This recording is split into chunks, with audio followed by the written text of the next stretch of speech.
Hi, I'm Leanne Hamley, co-author of Creative Career Coaching, and this is a short piece on embracing liminality. And by liminality we mean the spaces in between, particularly important in terms of career transitions, leaving school, going to work. And we're going to touch on some basic ideas of neuroscience and then some links to career and transition theory. Okay, so many of you will be familiar with the triune brain. Basic model for understanding how the brain works: cortex, the rational thinking brain; limbic, the emotional sensory brain; reptilian, the survival brain, the fight flight. Very simple model. Of course the brain's much more complex than that, but a good sort of model for thinking about our work and how sometimes we over rely on thinking, abstract thinking, logic, pros and cons.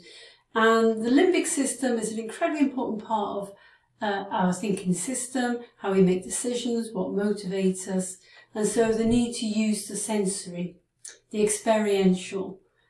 We know this very much in terms of teaching and learning, and how we can embed ideas and knowledge through experiential learning more easily sometimes. Okay, so we're going to talk about the multisensory brain. There's a little bit of emphasis on learning styles, and then it was debunked, but really the idea of learning styles was that people have sort of a main learning style, whether that's auditory, kinesthetic, visual. And it was kind of, some people throwing it out, baby with the bathwater, and really we want to keep the idea of using those senses, but our understanding now is that the brain is a multi-sensory hub, and it uses all the senses, although some will be stronger perhaps than others. But when you combine them, it's much more powerful than when you just use one. So ideally we'd use a number of senses: auditory, kinesthetic, sort of doing, and visual. So here's an example. It's a good article there for you. But we know that sports people use visualization a lot. They imagine actually running the race or going over the high jump before they actually do it. And by visualizing it beforehand, performance is actually improved by 35%. But look at the next statistic. When they visualize and they combine it with sort of using the body, so the visual and the kinesthetic, and then it's improved by 45%. So I imagine they also could be saying things themselves to combine the visual, the auditory, the kinesthetic, and you improve performance. Some of you might relate to this. You might find that you make a lot of notes when you're listening. You never look at those notes again, but you feel like you need to take those notes to help you listen. You are using the kinesthetic to help with the auditory. So we can use some of our stronger senses to support maybe some of the ones that we struggle with a little bit. Okay, so basically the whole is greater than the sum of the parts. We want a multi-sensory approach to what we do. Now, in terms of, we're going to make links to careers and transition theory. We as practitioners do use a lot of tools anyway, so it's not all talk and listening and pros and cons. As I said, we use kinesthetic activities, sort cards, visuals, stories. So that's what we mean by multi-sensory. Now, doing this is particularly important at certain stages of our work.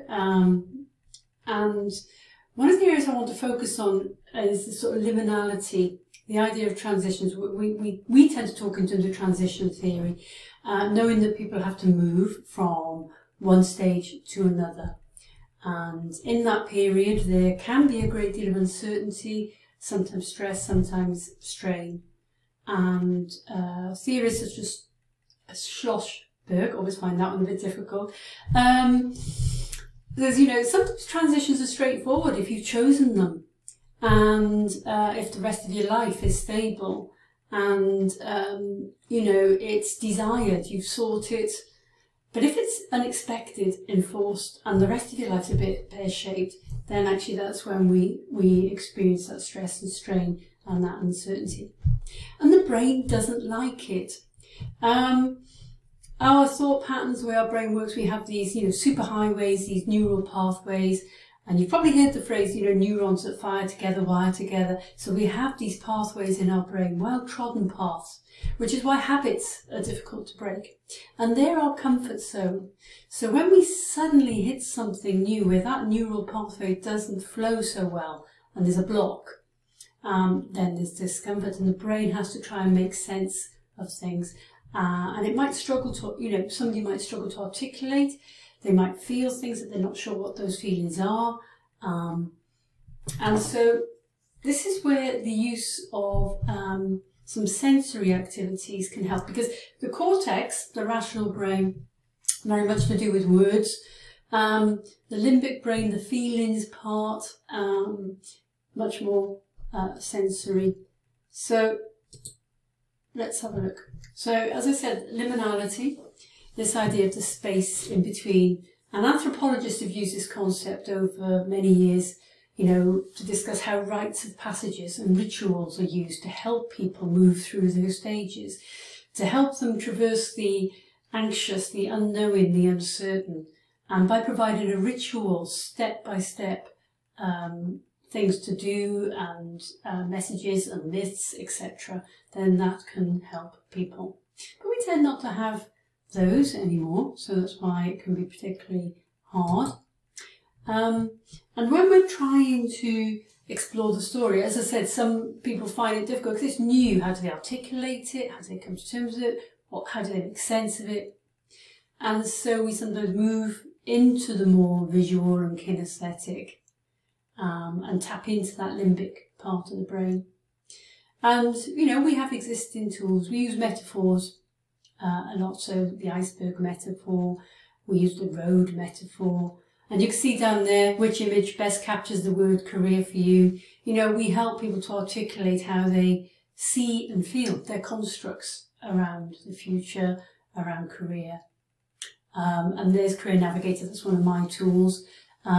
Again, having a series of pictures and people choose what reflect, something that reflects them. By choosing a third object, and then you can use words like, well, describe what you see. And as they start to describe, they start to find the words to express where they're at the moment. And the good old blob tree people.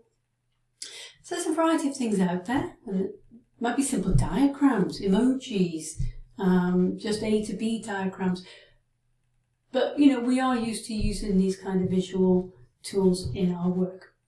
But you can see all of these images, I've kind of chosen them, and they kind of have a clear link, the ladder, the road, they're familiar to people.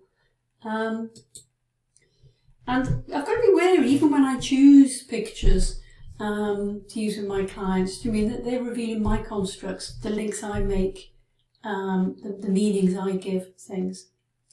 And so this brings us to the idea of using more abstract pictures, images which aren't, what they are isn't immediately clear. And because the meaning isn't immediately clear, then there's more room for the creation of meaning. So it's really to leave us with that thought. We know that we need to access the sensory part of the brain, especially when people are struggling to articulate and they're in new territory and those neural pathways have been, they're facing a gap, if you like. That's that liminality, something new, something uncertain. And so, we start to do activities, chair work, whatever it is that you do. But when we use images, we're going to focus particularly on images. It's just a little thing. There's a spectrum between images that have a very obvious meaning, and some of our clients more on the autistic spectrum might prefer that. And I said we can't say all autistic people, but the bit more literal, that will suit some clients. And moving along that spectrum, there's then the use of the abstract to help people create meaning. So just to leave you with that thought, and in preparation for the workshop, because we're going to be looking at the more abstract images.